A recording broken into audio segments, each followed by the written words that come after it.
Hey, good morning, everybody. Some of you waking up, some of you getting to work and checking the website and seeing one of the top stories on our website today is that former U.S. Senator Russ Feingold is announced today that he will not be running for any elected office in 2012. That means a couple of things.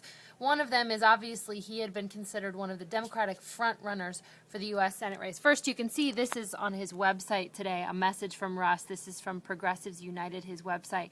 And he sort of goes into detail about why he doesn't want to run for elective office.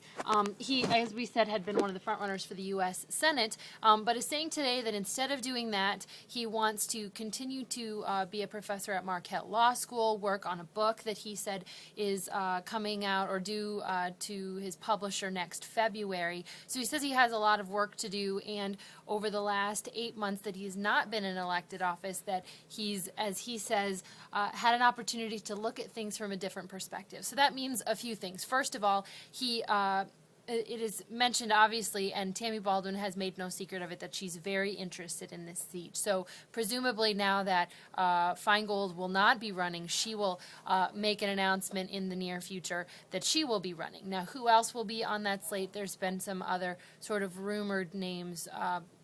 Ron Kind, current Representative Ron Kind is one of those names that are out there. But then, of course, if Baldwin runs, then we have a whole other situation with the 2nd Congressional District, and already names have been coming out about that. Local state senator John Erpenbach had said he'd been interested in that seat. There's been a number of other local Democratic names, Representative Mark Pocan, Representative Cal DeRoy's, a number of other names interested in the 2nd Congressional District seat. So this announcement really sort of shaking up the landscape this morning.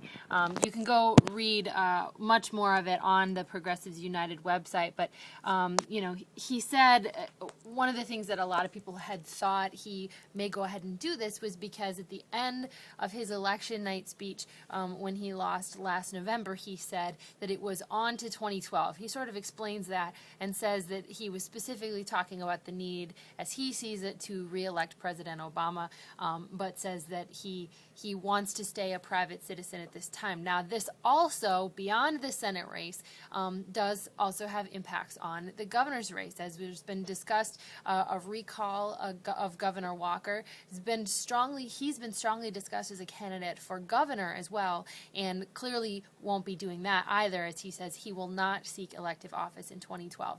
So an announcement that's sort of shaking up the day. We're going to go out and try to talk to some folks about this, political insiders, see if we can get from any of these potential candidates, and have much more for you on this decision coming up later tonight on News 3.